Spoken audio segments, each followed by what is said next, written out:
Bugatti Bolide 512S Modulo.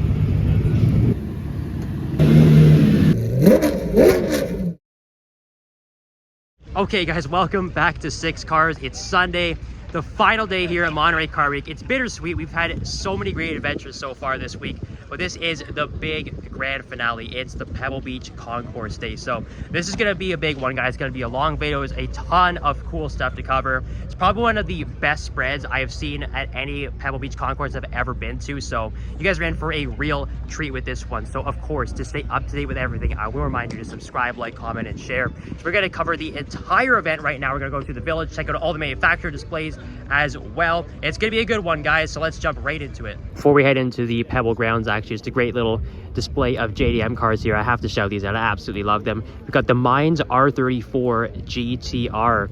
Now, Mainz obviously probably the most well-known, most famous Skyline tuner, I would have to say. What's interesting about this one, though, is usually these guys are famous for green carbon fiber. This one actually has blue carbon fiber, and I'm sure it's putting out a ton of power compared to the standard GTR. And we do have another one back here. Well, obviously you can see there is an NA1 NSX Type R there, which is absolutely lovely.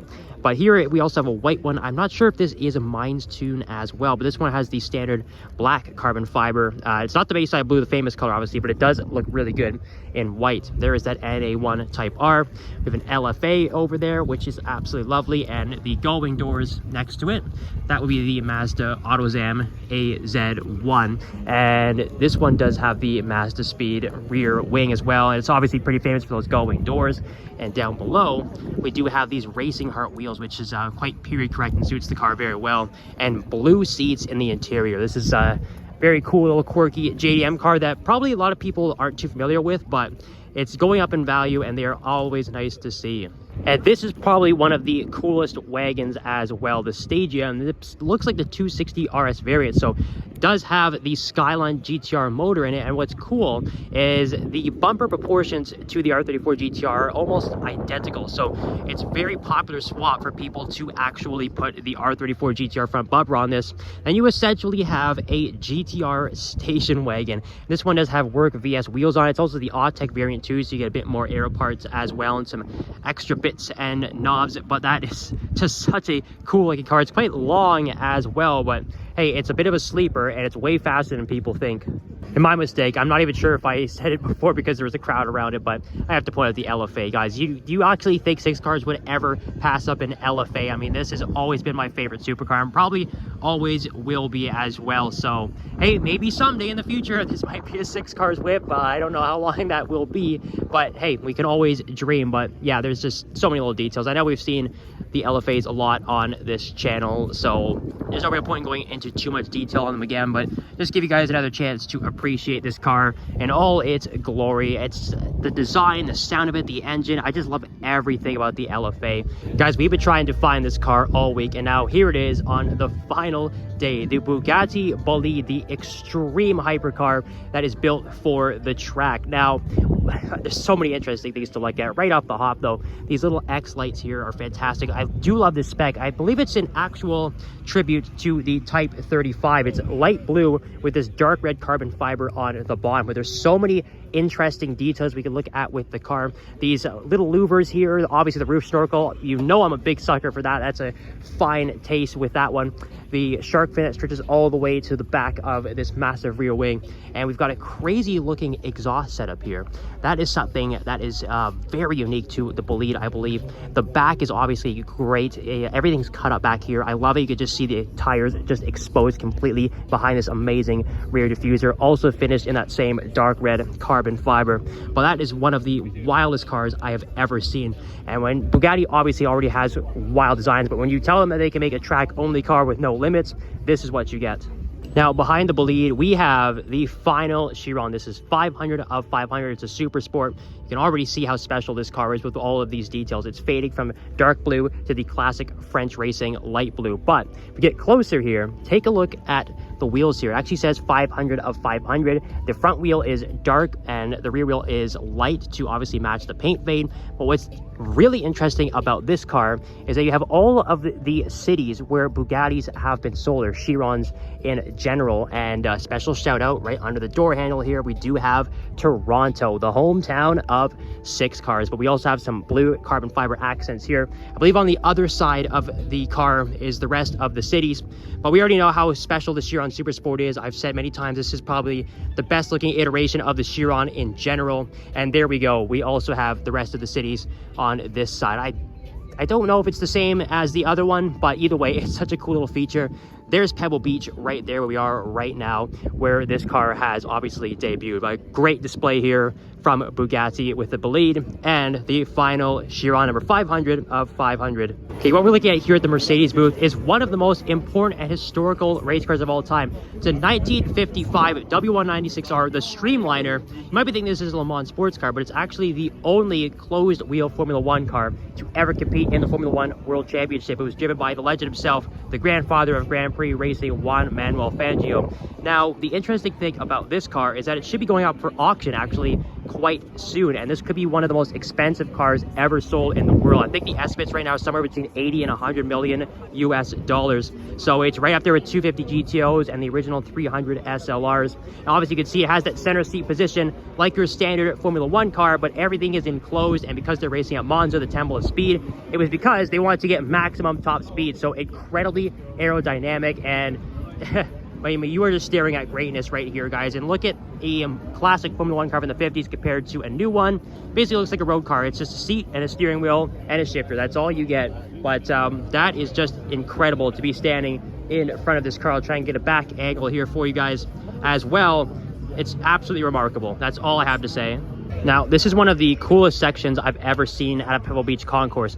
What we have here is a full 90s GT1 section mode. It's interesting. We have for each car the road version and the race version. So we start with that XJ220, and over here we have the Le Mans version of the XJ220C, which obviously looks fantastic. Now, this is the car where they built that road version out of it, the XJ220S TWR for Tom Walkinshaw Racing, but this is the full race version that would have raced back in the old GT1 class. You can see this goes on and on with more legendary cars. Here we go. This might be my second favorite car in the section. If you're asking why second favorite, I'll explain why in a second as we get further down the line. But we do have the F40 with the F40 race variant, which is known as the GTE, which I'm not even sure if I've actually seen one of these in person before. So we're going to get a little bit closer and take a look at it. So obviously we've seen the F40 LM on the channel before. The GTE is a little bit different. It's got slightly different arrow. Once again, number 27. I already showed you guys what's on the wrist. That is the number that you want to have. That is the best one out there. But the GTE does have a slightly different wing from obviously the standard road car as well as the LM and the 5-spoke Yankees. Hey, shout out to the JDM world. That's really, really good looking. Beside that, we have the EB110 Super Sport, and we have that EB110 race car we saw back on Thursday in the Pebble Beach Tour d'Elegance, rather, where all or most of the concourse cars drive on Highway 1. So now we have reached the McLaren F1. Now you guys will see why I said the F40 is my second favorite pick out of this class, because the McLaren F1, as we already know, is the GOAT. So we've got, once again, the road version and the race version over there. So obviously, the F1 GTR is quite famous. It won Le Mans in its first try in 1995. Not that exact car, but it just in general. The F1 GTR, absolute legend, just like the road variant. This one here is XP4, so experimental prototype number 4 from the original McLaren factory cars. 106 chassis in total, and this one's finished in a striking blue on sort of a light, I would say, cream interior, just in immaculate condition, obviously, and just an absolute treat to see both the road and the race variants here side by side. And there is the F1 GTR in that FINA livery, just really, really iconic, guys. There's a standard version of this car, which we're looking at right now. There's also a long-tail GTR variant.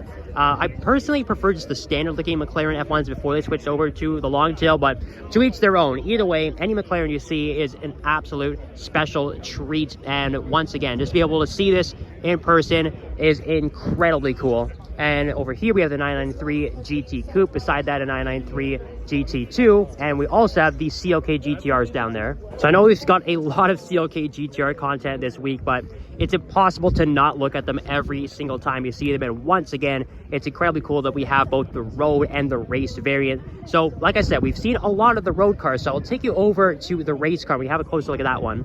Now there is the CLK GTR race car, and I would say the D2, the Warsteiner, is probably the most well-known or iconic livery for the CLK GTR, and again, just one of the absolute kings from this golden era of GT1 sports car racing back when they were the top class at Le Mans. This was obviously one of the kings. So once again, this whole section here at Pebble Beach with the road and the race variants of all of these 90s BPR and FIA GT cars, incredibly special and one of the coolest things I've ever seen at any Pebble Beach Concours I've ever been to.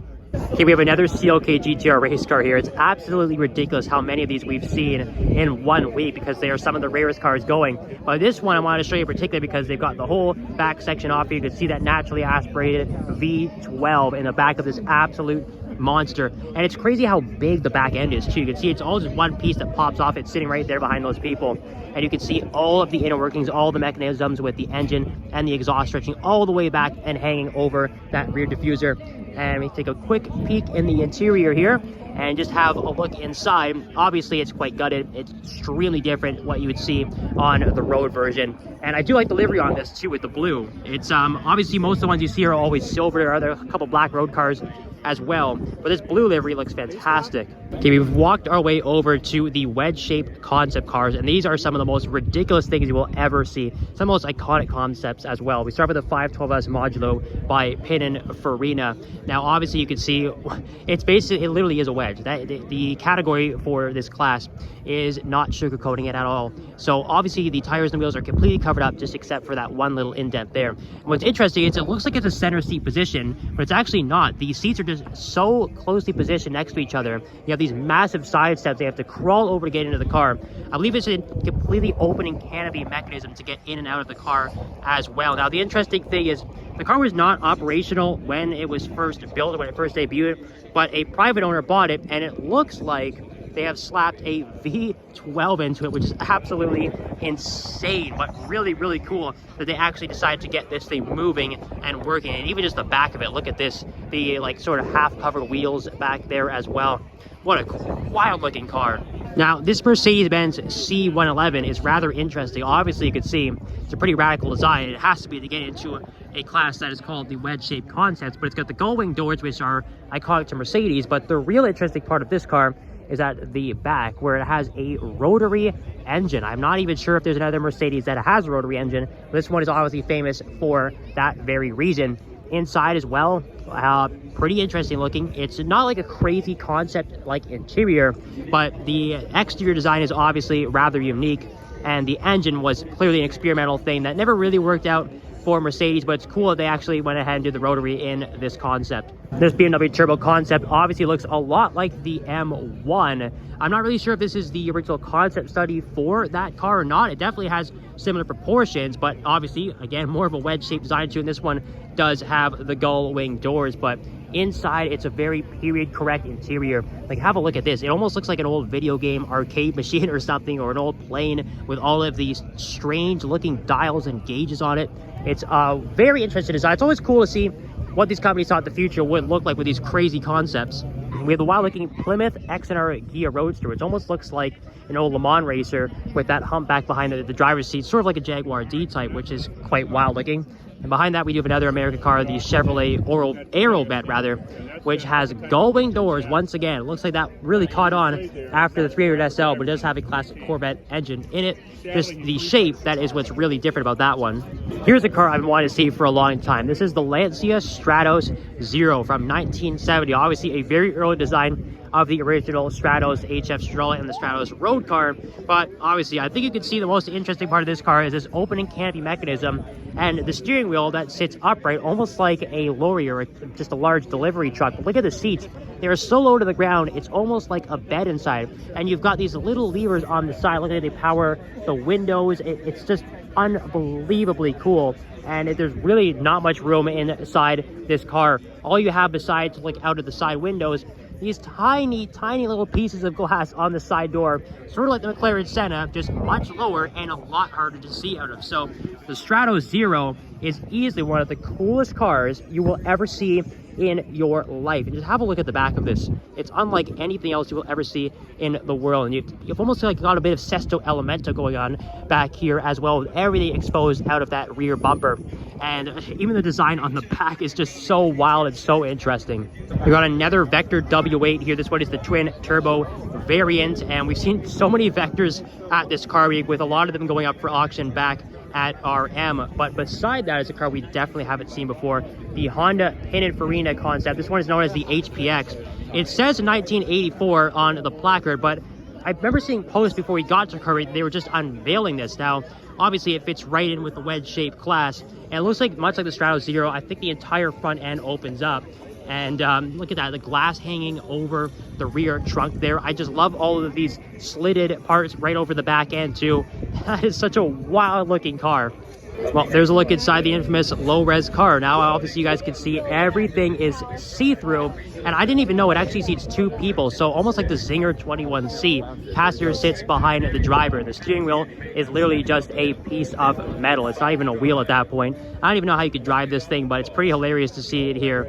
We also have the low-tech C1000 Mercedes back here. We did see that unloading on the trailer.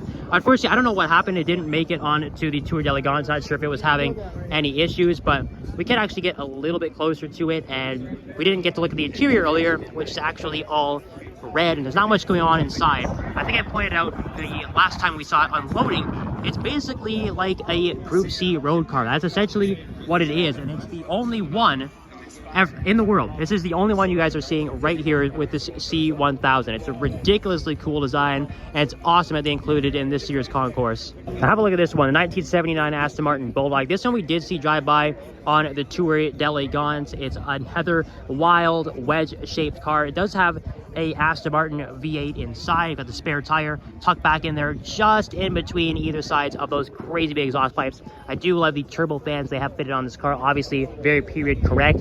Inside as well, it's pretty much exactly what you would expect from a late 70s concept car. It's essentially, like I mentioned before, what these companies sort of envisioned for the future. Obviously, cars do not look like this nowadays, but it's awesome to just see all these wild designs and what they thought the future was going to look like.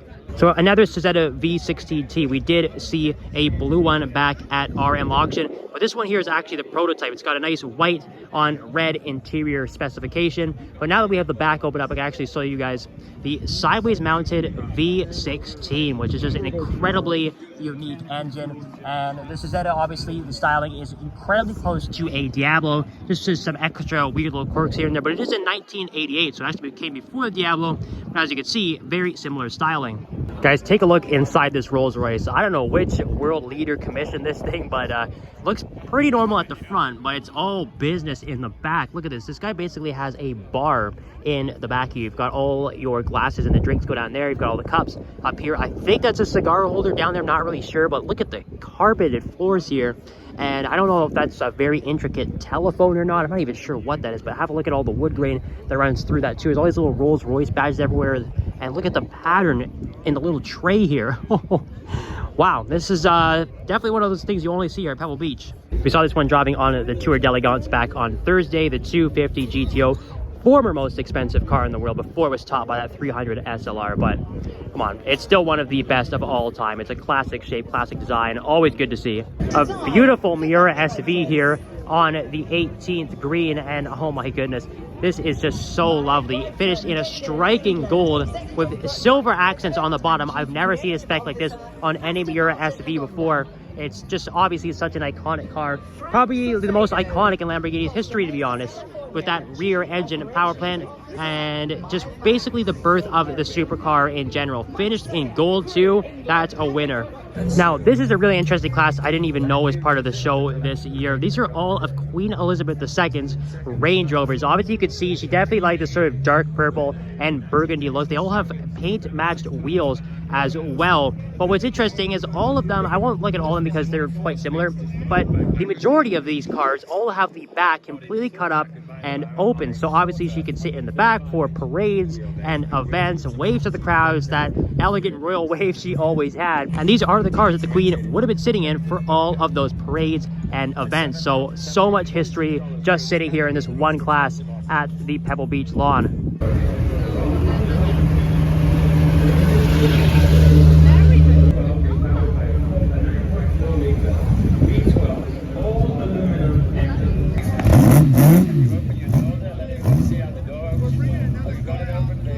Oh my goodness.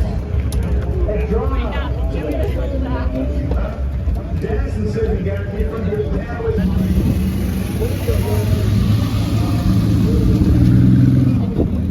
Now here's a debut that I didn't even know actually happened. We're at the concept lawn now at Pebble Beach. This looks to be the first ever Maybach SL. It's the SL600. Now from what I could see, if we do a little zoom here, oh, got Maybach logo is printed onto the convertible top, and they are also printed onto the black hood. So that's pretty wild, actually. I have no idea they're going to be making this car, or let alone releasing it here at Pebble Beach. But there we go, guys. Maybach SL600. Guys, I have to put the wide angle on for this one because we got a lot of crowds. Kind of hard to get any further back, but this is the Nilu 27 that's just released here at Monterey Car Week. It's the former chief designer of Koenigsegg, I believe, who has designed this car, but it looks incredible. I've been referring to this as a cyberpunk hypercar. That's the vibes I'm getting here. It's got the gull-wing doors, these nice 5-spoke wheels on it. It's got a V12 in the back. I do believe it's a manual as well, and naturally aspirated. It almost looks like it has like a bit of a Utopia wing going on there.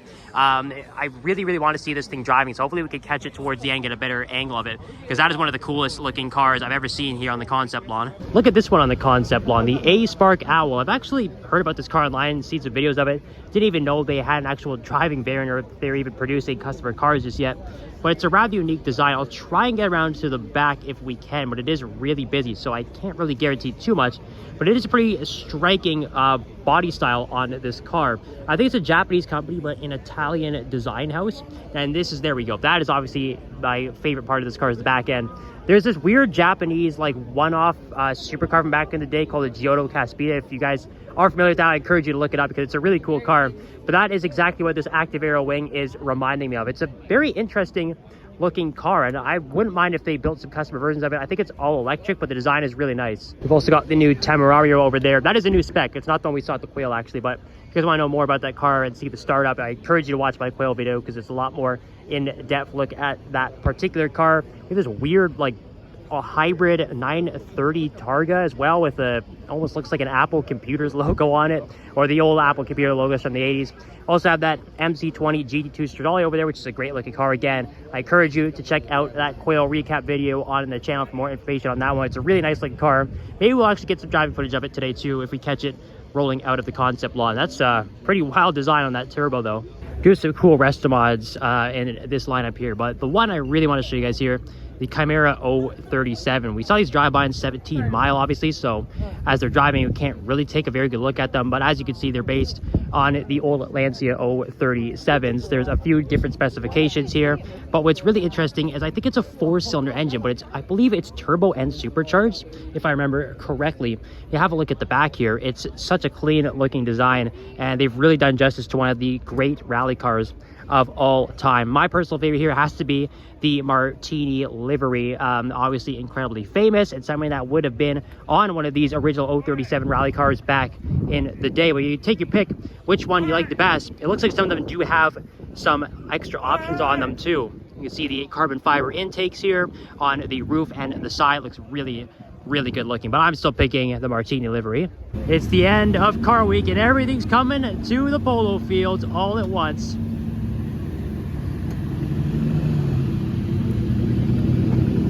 There goes the CLK GTR 250 Testarossa. Okay, Pebble Beach Concours has wrapped up. We're back at the Polo Fields because everything is loading up here into the trucks. It's once again pandemonium. So we're gonna see whatever we can get. We just saw the CLK GTR drive in, so we're gonna find more crazy stuff here in a second. So let's check it out. Guys, it's complete and utter chaos here. I mean, there's the CLK GTR we just saw drive in. There's literally over $1 billion here right now. 275 Nart Spider. I do see a McLaren F1 GTR pulling in as well. Let's go catch that.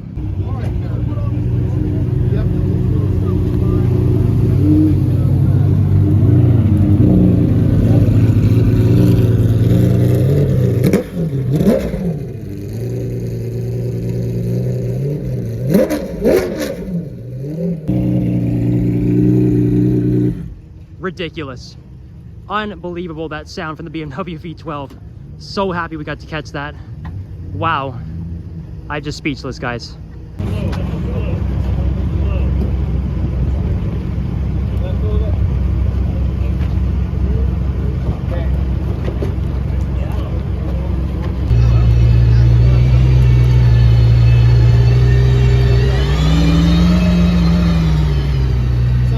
Look at that, we also have a CCXR edition packed up in the trailer over there. We're just basically analyzing everything we can. There's so much going on. It's kind of hard to see. If you guys can see a far zoom in there, we got Diablo SE30 up on the top of that truck where the 275 Nard is. Oh my goodness gracious, what a time.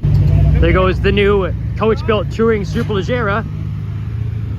And behind that, one of the 250 California Competizione specs, adding to the millions and millions of dollars here. Oh my goodness, just pandemonium here, everybody.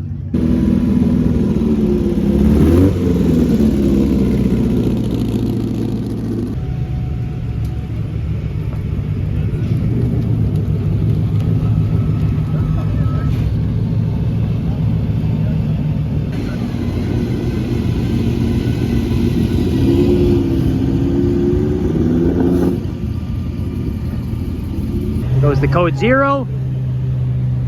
There's the yellow F50 and the silver F40 LM is behind that. Line up right here, please. So I can figure out where I'm putting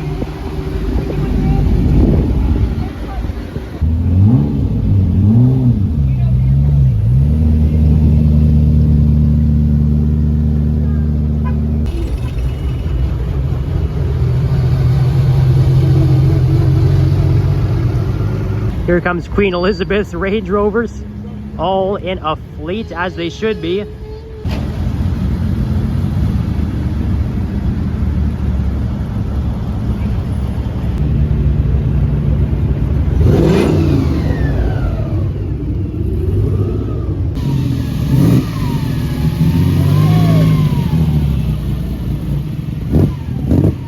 There's the 512S Modulo concepts. Sadly not driving, but still cool to see on the flatbed.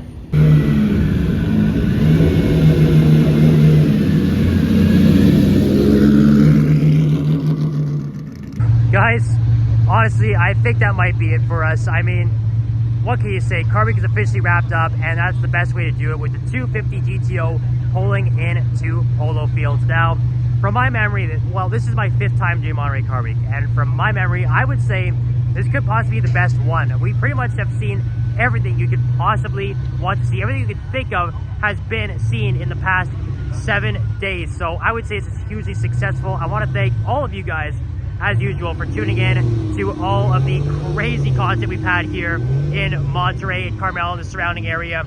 And it's not over just yet. We have the Best of Car Week compilation coming out. We also have the full tour of the Ferrari display at Pebble Beach, which gets its own video. We have all the Laguna Seca content as well. So it's not over just yet for Car Week content, but this is it for the main vlog. So I'm signing off for now. A big thank you once again to everybody. And hey, if you haven't subscribed already, I think the past 7 days is more than enough to convince you. So stay tuned for more, everybody. And thanks always. We'll see you next time on 6 Cars.